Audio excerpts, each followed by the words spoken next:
Just another quick video update of the Pantah project. I can't remember how much was done when I last posted something, but a lot has happened, and I can't show it all to all of you right now because of where I ended off. But anyway, starting from the back this time, the wiring harness came in actually from Italy, and again I wanted to get a specific Monster 600 harness.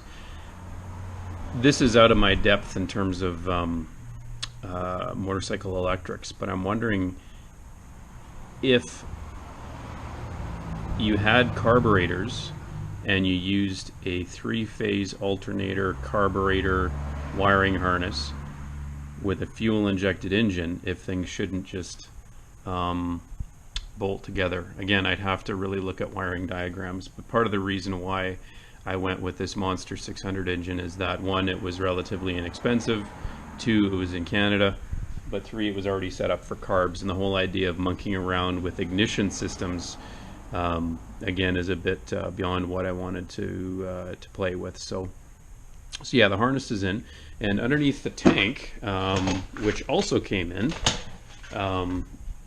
I was able to mount I think all of the major electrical components. Obviously I need to do the fuse box that'll tuck in up underneath the seat. I'm gonna have some aluminum sheet as sort of a mounting piece. So you can see the battery box here, which is partly assembled. It was cut and bent already on the shear, with the shear and the brake. And then we'll get the front piece here welded. It's at an angle on purpose to allow no contact between the hot power wire and the battery box itself, which of course will ground things out and start to make things heat up. And then I've also got the back piece here also cut out, which will slide up the inside like so. And so it's all mounted underneath and quite solidly. So I've got sticky backed foam that will line the inside of the battery box with, and it'll slide right in there, and then a little Velcro strap to hold it in place. But yeah, it's kind of a nice setup. I was able to make the seat fit with a bit of work. You can see some of the fiberglassing I'm doing right now. I just want a little, I guess, a ducktail up the front because the tank is set up. There's actually like a hole cut out, so it's tough to explain without actually seeing it. But I've actually come up with a tank mount on the rear that utilizes that cutout, like a T-shaped Allen wrench will fit right down there and then mount it to the tank, and it's on rubber bushings, which is good both at the back and the front. I was able to find some rubber, the correct rubber pucks that go in there. But yeah, I want to have this ducktailed up, and then it's sort of a half moon shape that just covers up the hole in the tank, and then I'll have a seat pad that does the same thing, and you know, it'll Velcro down, pop it off, and then pop off the seat. So a lot of fiberglassing work to do.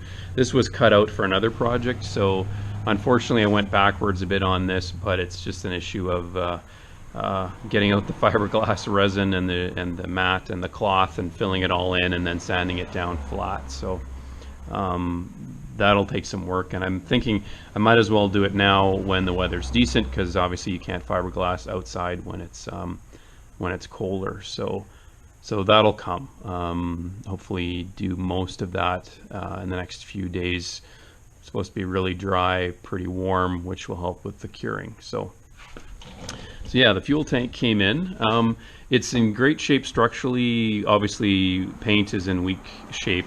So because it was set up for I think a half-faired Pantah, like these mounting pucks, studs here, which aren't threaded, they just are welded. I'll grind those off. I'll take this off on this side, and of course you can see the pièce de résistance, the 36mm Delorto carbs with the Molossi intakes and the rubber boots.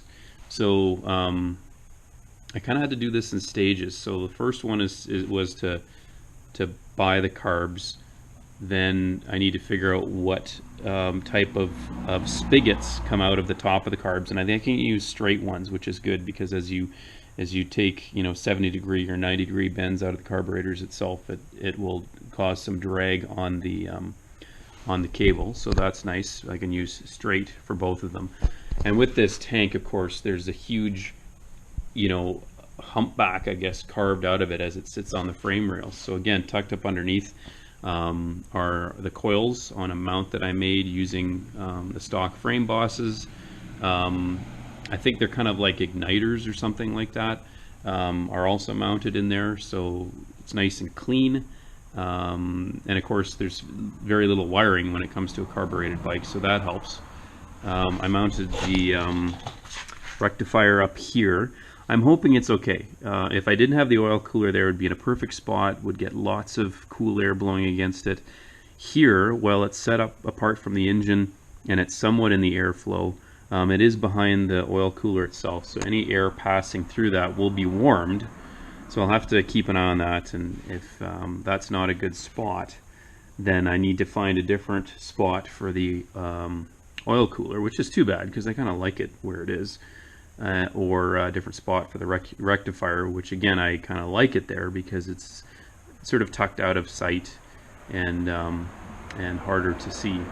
Again, I can't recall if I had the oil cooler on the last video, but these are all leftover fittings and hoses I had from other projects, and I was able to mate them up and make them work. Haven't fitted them properly yet. It's still all, except for the fittings to the oil cooler itself, these are all just finger tight to get a sense of length and orientation and that sort of thing. Towards the front, there's the two throttle cables, which I think will made up just about perfect to the two throttles. So it's actually a single throttle tube with a double cam. So as you turn the throttle, it turns both cables. I had a RD350 that I raced that had a 1-to-2 splitter, and I learned the hard way about safety wiring that as I was, I don't know, using the throttle or something like that, some vibration. The splitter malfunctioned and kept one of the throttles cracked right wide open going into turn 1 at the local racetrack. So I realized what was going on. I hit the kill switch, stopped the engine, and then let go of the kill switch, and just the momentum of the bike, because I didn't turn it off, fired it back up again and then made it go full blast. So I just held on to the kill switch all the way until the bike rolled to a stop about 30 yards past the apex of the corner. Luckily it was still on concrete. So, and you can see here in the front, this is the main wiring harness for the gauges. So I was able to mark them according to the manual that I have. Although there is one confusing one. There's heavy black wire with a purple tracer, which to me screams ground, but according to this manual there's no black wire with a purple tracer, so I need to double check that, but I'm assuming it's another ground wire because there is supposed to be two. The other thing you'll notice is that it's the time of year in Manitoba when it's really hot, that if it's really hot and dry in Manitoba, a little history or geography lesson for you if you're watching this from somewhere else, we don't get mosquitoes, which is good because the mosquitoes are horrid, but on a normal wet year. But what replaces it are wasps, which aren't too bad right now, but flies. There is a fly crawling on the GoPro right now. There's a fly buzzing around my ear right now. There's a fly on my knee right now. And I killed him. There he is there, dead. They'll drive you crazy. So yeah, that's what I need to put up with. I realize in a few months' time I'll be out here complaining about the fact that it's minus 20, but yeah, unless I have a fully enclosed shop with air conditioning and heat, I'll be putting up with the elements or some annoyances one way or the other. So yeah, I guess the last thing is the the clip-ons, the clip-on Saga. I ordered them from a company that says they're out of the States, but I'm positive they came from China. They say they tried to deliver them once and they never showed up, so they sent them back to them in Florida. That was a few months ago. Finally got that sorted, got a refund, and said, well, they're still the best price on eBay. They're clip-ons with a 1-inch riser, so I've ordered them again and again. They're slowly but surely making their way to me up here in Manitoba. So when those get on, then I'll be able to mount the bars and start and confirm the throttle fitting. Look at the bloody flies. The throttle fitting and the switch gear on each side and that sort of thing. So unfortunately I took a try to see if this beautiful piece of machining would work. One of the few other bikes with an 80 millimeter spacing for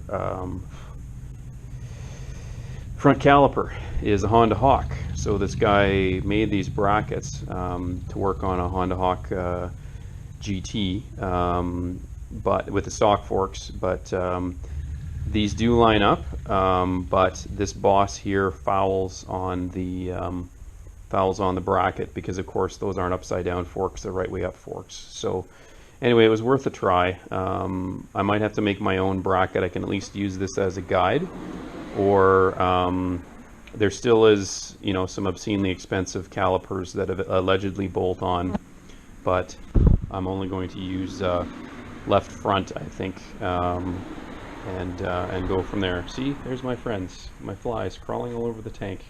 Honestly, I shower every day. It's not me that stinks or open garbage. They're just lousy. So I'll leave this overnight. Hopefully that it's always a crapshoot with polyester resin and the exact amount that you use between the resin and the hardener.